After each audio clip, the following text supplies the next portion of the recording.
بسم اللہ الرحمن الرحیم۔ السلام علیکم ورحمۃ اللہ وبرکاتہ۔ آج ہم بات کریں گے حضرت اسماعیل علیہ السلام کے بارے میں۔ اس سے پہلے اگر آپ نے اس چینل کو سبسکرائب نہیں کیا تو پلیز اس کو سبسکرائب کر دیں اور بیل کا بٹن پریس کر دیں تاکہ اس طرح کے مزید ویڈیوز آپ تک بر وقت پہنچتے رہیں۔ تو چلیں شروع کرتے ہیں۔ سب سے پہلے بات کرتے ہیں حضرت اسماعیل علیہ السلام کی ولادت کی۔ حضرت ابراہیم علیہ السلام ابھی تک اولاد سے محروم تھے اور ان کے گھر کا مالک ایک خانہ زاد یعرز دمشقی تھا۔ ایک روز حضرت ابراہیم علیہ السلام نے خدا تعالیٰ کی بارگاہ میں فرزند کے لیے دعا کی اور اللہ تعالیٰ نے ان کی دعا کو قبول فرما لیا اور ان کو تسلی دی۔ ابراہیم علیہ السلام نے کہا، اے خدا تو مجھ کو کیا دے گا؟ میں تو بے اولاد ہوا جاتا ہوں اور میرے گھر کا مختار الیعرز ہے۔ پھر ابراہیم نے کہا، تو نے مجھے فرزند نہ دیا اور دیکھ میرا خانہ زاد میرا وارث ہوگا۔ تب خداوند کا کلام اس پر اترا اور اس نے کہا کہ یہ تیرا وارث نہیں ہونے کا بلکہ جو تیری سلب سے پیدا ہو وہی تیرا وارث ہوگا۔ اور یہ دعا اس طرح قبول ہوئی کہ حضرت ابراہیم علیہ السلام کی چھوٹی بیوی حضرت حاجرہ علیہ السلام حاملہ ہوئی اور وہ حاجرہ کے پاس گیا اور وہ حاملہ ہوئی۔ جب حضرت سارہ علیہ السلام کو یہ پتہ چلا تو انہیں متقاضۂ بشریت حاجرہ سے رشک پیدا ہو گیا اور انہوں نے حضرت حاجرہ کو تنگ کرنا شروع کر دیا۔ حضرت حاجرہ مجبور ہو کر ان کے پاس سے چلی گئیں اور خداوند کے فرشتے نے اسے میدان میں پانی کے چشمے کے پاس پایا، یعنی اس چشمے کے پاس جو سور کی راہ پر تھا، اور اس نے کہا، اے سری کی لونڈی حاجرہ تو کہاں سے آئی اور کدھر جاتی ہے؟ وہ بولی کہ میں اپنی بیوی سری کے سامنے سے بھاگی ہوں، اور خداوند کے فرشتے نے اسے کہا کہ تو اپنی بیوی کے پاس پھر جا اور اس کے تابع رہ۔ پھر خداوند کے فرشتے نے اسے کہا کہ میں تیری اولاد کو بہت بڑھاؤں گا کہ وہ کثرت سے گنی نہ جائے گی، اور خداوند کے فرشتے نے اسے کہا کہ تو حاملہ ہے اور ایک بیٹا جنے گی، اس کا نام اسماعیل رکھنا کہ خداوند تیرا دکھ سن لیا، اور وہ وحشی بدوی آدمی ہوگا اور اس کا ہاتھ سب کے ہاتھ اور سب کا ہاتھ اس کے برخلاف ہوگا، اور وہ اپنے سب بھائیوں کے سامنے بود و باش کرے گا۔ حضرت حاجرہ علیہ السلام جس مقام پر فرشتہ سے ہم کلام ہوئی اس جگہ ایک کنواں تھا۔ حاجرہ نے یادگار کے طور پر اس کا نام زندہ نظر آنے والا کنواں رکھا۔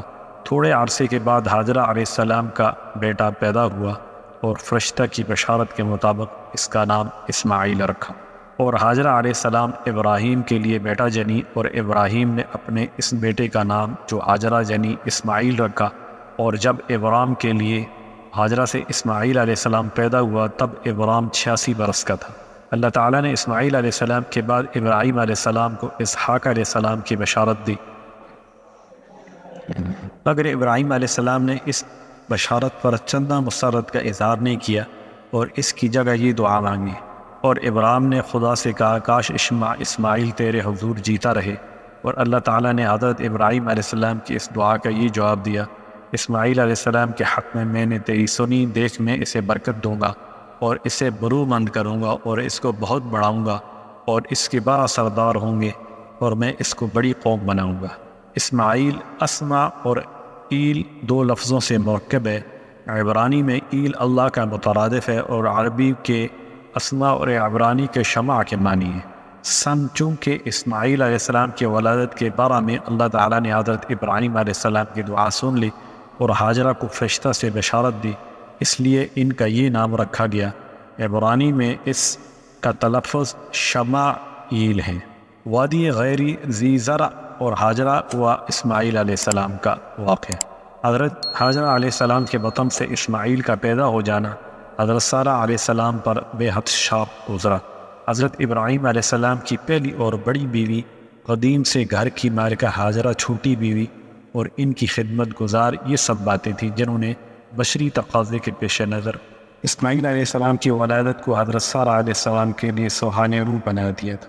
اس لیے سارہ علیہ السلام نے حضرت ابراہیم علیہ السلام سے اصرار کیا کہ حاجرہ علیہ السلام اور اس کا بچہ اسماعیل علیہ السلام میری نگاہ کے سامنے نہ رہیں، ان کو علیحدہ کسی جگہ لے جاؤ۔ حضرت ابراہیم علیہ السلام کو یہ اصرار بے حد ناگوار گزرا، مگر اللہ تعالیٰ نے ان کو مطلع کیا کہ حاجرہ اسماعیل تیرے لیے مصلحت اسی میں ہے کہ سارہ جو کچھ کہتی ہے اس کو مان لے۔ اور سارہ نے دیکھا کہ حاجرہ مصری کا بیٹا جو وہ ابراہیم علیہ السلام سے جنی تھی ٹھٹھے مارتا ہے، تب اس نے ابراہیم سے کہا کہ اس لوڈی کا بیٹا میرے بیٹے اسحاق کے ساتھ وارث نہ ہوگا۔ پھر اپنے بیٹی کی خاطر یہ بات ابراہیم علیہ السلام کی نظر میں نہایت بری معلوم ہوئی۔ خدا نے ابراہیم سے کہا کہ وہ اس لڑکے اور تیری لونڈی کی بابت تیری نظر میں بری نہ معلوم ہو۔ ہر ایک بات کے حق میں جو سرا نے تجھے کہی، اس کی آواز پر کان رکھ، کیونکہ تیری نسل اسحاق سے کہلائے گی، اور اس لونڈی کے بیٹے سے بھی ایک قوم پیدا کروں گا، اس لیے کہ وہ تیری نسل ہے۔ تورات کی اس روایت سے یہ معلوم ہوتا ہے کہ اس وقت حضرت اسحاق علیہ السلام پیدا ہو چکے تھے۔ اس لحاظ سے حضرت اسماعیل علیہ السلام سن رشد کو پہنچ چکے ہوں گے، کیونکہ تورات کے مطابق حضرت اسماعیل علیہ السلام حضرت اسحاق علیہ السلام سے 13 سال بڑے ہیں۔ تب ابراہیم نے صبح سویرے اٹھ کر روٹی اور پانی کی ایک مشق لی اور ہاجرہ کو اس کے کاندھے پر دھر کر دی، اور اس لڑکے کو بھی اور اسے رخصت کیا۔ وہ روانہ ہوئی اور بیر سبع کے بیابان میں بھٹکتی پھرتی تھی، اور جب مشق کا پانی چک گیا تب اس نے اس لڑکے کو ایک پہاڑی کے نیچے ڈال دیا، اور آپ اس کے سامنے ایک پتھر کے ٹپے پر دور جا بیٹھی، کیونکہ اس نے کہا کہ میں لڑکے کا مرنا نہ دیکھ۔ بخاری میں حضرت عبداللہ بن عباس سے روایت منقول ہے کہ وہ بھی اس قول کی تائید کرتے ہیں۔ ابراہیم ہاجرہ اور اس کے شیر خوار بچہ اسماعیل علیہ السلام کو لے کر چلے، اور جہاں آج خانہ کعبہ ہے اس جگہ ایک بڑا درخت کے نیچے زمزم کے موجودہ مقام سے بالائی حصہ پر ان کو چھوڑ گئی۔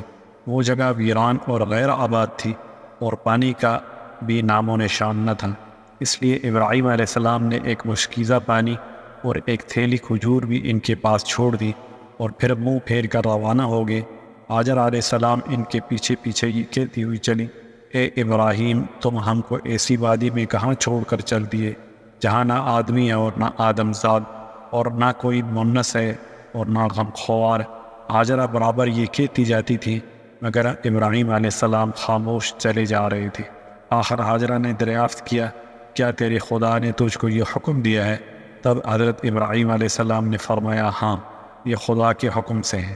ہاجرہ علیہ السلام نے جب یہ سنا تو کہنے لگی، اگر یہ خدا کا حکم ہے تو بلا شبہ وہ ہم کو ضائع اور برباد نہیں کرے گا، اور پھر واپس لوٹ آئیں۔ ابراہیم علیہ السلام چلتے چلتے جب ایک ٹیلہ پر ایسی جگہ پہنچے کہ ان کے اہل و عیال نگاہ سے اوجھل ہو گئے، تو اس جانب جہاں کعبہ آئے رخ کیا اور ہاتھ اٹھا کر یہ دعا مانگی، ربنا انی اسکنت من ذریتی بواد غیر ذی زرع عند بیتک المحرم ربنا لیقیموا الصلاة فاجعل افئدة من الناس تہوی الیہم وارزقهم من الثمرات لعلهم یشکرون۔ اے ہم سب کے پروردگار، تو دیکھ رہا ہے کہ ایک ایسے میدان میں جہاں کھیتی کا نام و نشان نہیں، میں نے اپنی بعض اولاد تیرے محترم گھر کے پاس لا کر بسائی ہے کہ نماز قائم کریں، تاکہ یہ محترم گھر عبادت گزاران توحید سے خالی نہ رہے۔ بس تو اپنے فضل و کرم سے ایسا کر کہ لوگوں کے دل ان کی طرف مائل ہو جائیں، اور ان کے لیے زمین کی پیداوار سے سامان رزق مہیا کر دے، تاکہ تیرے شکر گزار ہو۔ ہاجرہ چند روز تک مشکیزہ سے پانی اور خورجی سے کھجوریں کھاتی اور اسماعیل علیہ السلام کو دودھ پلاتی رہی، لیکن وہ وقت بھی آ گیا کہ پانی رہا نہ کھجوریں۔ تب وہ سخت پریشان ہوئی، چونکہ وہ بھوکی پیاسی تھی، اس لیے دودھ بھی نہ اترتا تھا اور بچہ بھی بھوکا پیاسا رہا۔ جب حالت دگردو ہونے لگی اور بچہ بیتاب ہونے لگا تو حاجرہ علیہ السلام کو چھوڑ کر دور جا بیٹھی، تاکہ اس حالت زار میں اس کو اپنی آنکھ سے نہ دیکھیں۔ کچھ سوچ کر قریب کی پہاڑی پر چڑھی کہ شاید کوئی اللہ کا بندہ نظر آ جائے یا پانی نظر آ جائے، مگر کچھ نظر نہ آیا۔ پھر بچہ کی محبت میں دوڑ کر واپس وادی میں آ گئیں۔ اس کے بعد دوسری جانب کی پہاڑی مروہ پر چڑھ گئیں، اور وہاں بھی جب کچھ نظر نہ آیا تو پھر تیزی سے لوٹ کر وادی میں بچہ کے پاس آ گئیں، اور اس طرح 7 مرتبہ کیا۔ نبی اکرم صلی اللہ علیہ وسلم نے اس مقام پر پہنچ کر فرمایا کہ یہی وہ سعی بین الصفا والمروہ ہے جو حج میں لوگ کرتے ہیں۔ آخر میں جب وہ مروہ پر تھی تو کانوں میں ایک آواز آئی، چونکی اور دل میں کہنے لگی کہ کوئی پکارتا ہے۔ کان لگایا تو پھر آواز آئی۔ ہاجرہ کہنے لگی کہ اگر تم مدد کر سکتے ہو تو سامنے آؤ۔ تمہاری آواز سنی گئی، دیکھا تو خدا کا فرشتہ جبرائیل علیہ السلام ہے۔ فرشتہ نے اپنا پیر یا ایڑی اس جگہ مارا جہاں زمزم ہے، اس جگہ سے پانی ابلنے لگا، حاجرہ علیہ السلام نے یہ دیکھا تو پانی کے چاروں طرف باڑ بنانے لگی، مگر پانی برابر ابلتا رہا۔ اس جگہ پہنچ کر نبی اکرم صلی اللہ علیہ وسلم نے فرمایا، اللہ تعالیٰ اسماعیل پر رحم کرے، اگر وہ زمزم کو اس طرح نہ روکتی اور اس کی چار جانب باڑ نہ لگاتی تو آج وہ زبردست چشمہ ہوتا۔ حاجرہ علیہ السلام نے پانی پیا اور پھر اسماعیل علیہ السلام کو دودھ پلایا۔ فرشتہ نے حاجرہ سے کہا، خوف اور غم نہ کر، اللہ تعالیٰ تجھ کو اور اس بچے کو ضائع نہ کرے گا۔ یہ مقام بیت اللہ ہے جس کی تعمیر اس بچہ اسماعیل علیہ السلام اور اس کے باپ ابراہیم علیہ السلام کی قسمت میں مقدر ہو چکی ہے، اس لیے اللہ تعالیٰ اس خاندان کو ہلاک نہیں کرے گا۔ بیت اللہ کی یہ جگہ قریب کی زمین سے نمایاں تھی، مگر پانی کا سیلاب دائیں بائیں اس حصے کو برابر کرتا جا رہا تھا۔ اسی دوران میں ہی بنی جرحم کا ایک قبیلہ اس وادی کے قریب آ کر ٹھہرا۔ دیکھا تو تھوڑے سے فاصلے پر پرندے اڑ رہے ہیں۔ جرحم نے کہا، یہ پانی کی علامت ہے، وہاں ضرور پانی موجود ہے۔ جرحم نے بھی قیام کی اجازت مانگی۔ حاجرہ نے فرمایا، قیام کر سکتے ہو، لیکن پانی میں ملکیت کے حصہ دار نہیں ہو سکتے۔ جرحم نے یہ بات بخوشی منظور کر لی اور وہیں مقیم ہو گئے۔ رسول اللہ صلی اللہ علیہ وسلم نے فرمایا کہ حاجرہ علیہ السلام خود بھی باہمی انس و رفاقت کے لیے چاہتی تھی کہ کوئی یہاں آ کر مقیم ہو، اس لیے انہوں نے مسرت کے ساتھ بنی جرحم کو قیام کی اجازت دے دی۔ جرحم نے آدمی بھیج کر اپنے باقی ماندہ اہل خاندان کو بھی بلا لیا اور یہاں مکانات بنا کر رہنے سہنے لگے۔ انہی میں اسماعیل علیہ السلام بھی رہتے اور کھیلتے اور ان سے ان کی زبان سیکھتے۔ جب اسماعیل علیہ السلام بڑے ہو گئے تو ان کا طرز و انداز اور ان کی خوبصورتی بنو جرحم کو بہت بھائی اور انہوں نے اپنے خاندان کی لڑکی سے ان کی شادی کر دی۔ اس کے کچھ عرصہ بعد حاجرہ علیہ السلام کا انتقال ہو گیا۔ ابراہیم علیہ السلام برابر اپنے اہل و عیال کو دیکھنے آتے رہتے تھے۔ ایک مرتبہ تشریف لائے، اسماعیل علیہ السلام گھر پر نہ تھے۔ ان کی اہلیہ سے دریافت کیا تو انہوں نے جواب دیا کہ روزی کی تلاش میں باہر گئے ہیں۔ ابراہیم علیہ السلام نے دریافت کیا، گزران کی کیا حالت ہے؟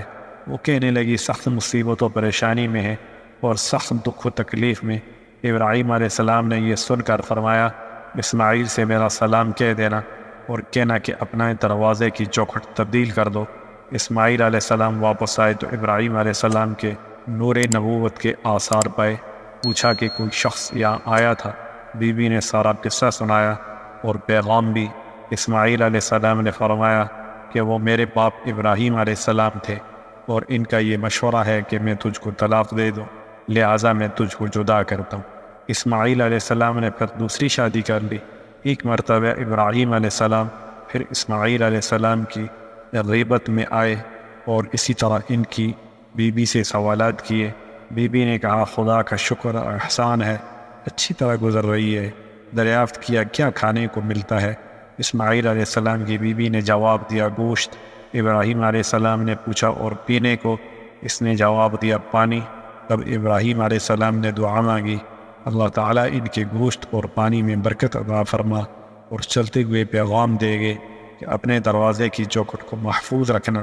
حضرت اسماعیل علیہ السلام آئے تو ان کی بیوی نے تمام واقعہ دہرایا اور پیغام بھی سنایا۔ اسماعیل علیہ السلام نے فرمایا کہ یہ میرے باپ ابراہیم علیہ السلام تھے اور ان کا یہ پیغام ہے کہ تو میری زندگی بھر رفیق حیات رہے۔ جب حضرت ابراہیم علیہ السلام کی عمر 99 سال ہوئی اور حضرت اسماعیل علیہ السلام کی 13 سال، تو اللہ تعالیٰ کا حکم آیا کہ ختنہ کرو۔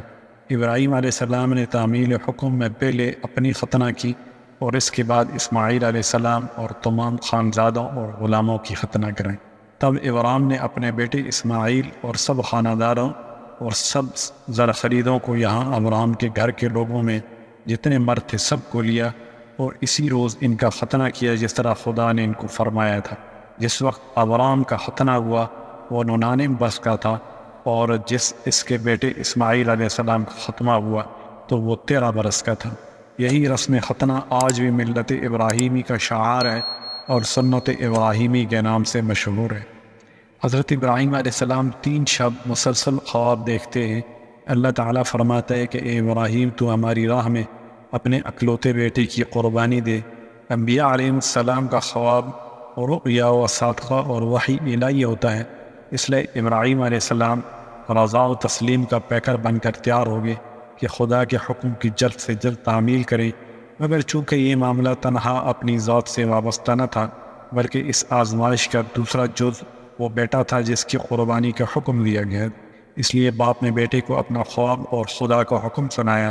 بیٹا ابراہیم علیہ السلام جیسے مجدد انبیاء اور رسل کا بیٹا تھا، فوراً سر تسلیم خم کر دیا اور کہنے لگا، اگر خدا کی یہی مرضی ہے تو انشاءاللہ آپ مجھ کو صابر پائیں گے۔ اس گفتگو کے بعد باپ بیٹے اپنی قربانی پیش کرنے کے لیے جنگل روانہ ہو گئے۔ باپ نے بیٹے کی مرضی پا کر مذبوح جانور کی طرح ہاتھ پیر باندھے، چھری کو تیز کیا اور بیٹے کو پیشانی کے بل بچھاڑ کر ذبح کرنے لگے، اور ان خدا کی وحی ابراہیم علیہ السلام پر نازل ہوئی، اے ابراہیم تو نے اپنا خواب سچ کر دکھایا، بے شک یہ بہت سخت اور کٹھن آزمائش تھی۔ اب لڑکے کو چھوڑ اور تیرے پاس جو یہ مینڈا کھڑا ہے اس کو بیٹے کے بدلے میں ذبح کر، ہم نیکوکاروں کو اسی طرح نوازا کرتے ہیں۔ ابراہیم علیہ السلام نے پیچھے مڑ کر دیکھا تو جھاڑی کے قریب ایک مینڈا کھڑا تھا۔ حضرت ابراہیم علیہ السلام نے خدا کا شکر ادا کرتے ہوئے اس مینڈے کو ذبح کیا۔ خانہ کعبہ کی تعمیر۔ حضرت ابراہیم علیہ السلام اگرچہ فلسطین میں مقیم تھے مگر برابر مکہ میں حاجرہ و اسماعیل کو دیکھنے آتے رہتے تھے۔ اسی اثناء میں ابراہیم علیہ السلام کو اللہ تعالیٰ کا حکم ہوا کہ کعبۃ اللہ کی تعمیر کرو۔ حضرت ابراہیم علیہ السلام نے حضرت اسماعیل علیہ السلام سے تذکرہ کیا اور دونوں باپ بیٹوں نے بیت اللہ کی تعمیر شروع کر دی۔ حافظ ابن حجر عسقلانی نے فتح الباری میں ایک روایت نقل کی ہے جو یہ ظاہر کرتی ہے کہ بیت اللہ کی سب سے پہلی اساس حضرت آدم علیہ السلام کے ہاتھوں رکھی گئی، اور ملائکۃ اللہ نے ان کو وہ مقام بتا دیا تھا جہاں کعبہ کی تعمیر ہونی تھی، مگر ہزاروں سال کے حوادث نے عرصہ ہوا اس کو بے نشان کر دیا۔ البتہ اب بھی وہ ایک ٹیلا یا ابری ہوئی زمین کی شکل میں موجود تھا۔ یہی وہ مقام ہے جس کو وحی الہی نے حضرت ابراہیم علیہ السلام کو بتایا، اور انہوں نے اسماعیل علیہ السلام کی مدد سے اس کو کھودنا شروع کیا تو سابق تعمیر کی بنیادیں نظر آنے لگی۔ انہی بنیادوں پر بیت اللہ کی تعمیر کی گئی، مگر قرآن عزیز نے بیت اللہ کی تعمیر کا معاملہ حضرت ابراہیم علیہ السلام سے ہی شروع کیا ہے اور اس سے پہلی حالت کا کوئی تذکرہ نہیں کیا۔ حضرت اسماعیل علیہ السلام کی عمر جب 136 سال کی ہوئی تو ان کا انتقال ہو گیا۔ اس وقت ان کے سامنے ان کی اولاد اور نسل کا سلسلہ بہت پھیل گیا تھا، وہ حجاز، شام، عراق، فلسطین اور مصر تک پھیلی۔ تورات ایک موقع پر اشارہ کرتی ہے کہ حضرت اسماعیل علیہ السلام کی قبر فلسطین ہی میں ہے اور یہیں ان کی وفات ہوئی، اور عرب مورخین کہتے ہیں کہ وہ اور ان کی والدہ ہاجرہ بیت اللہ کے قریب حرم کے اندر مدفون ہیں۔ السلام علیکم ورحمۃ اللہ وبرکاتہ۔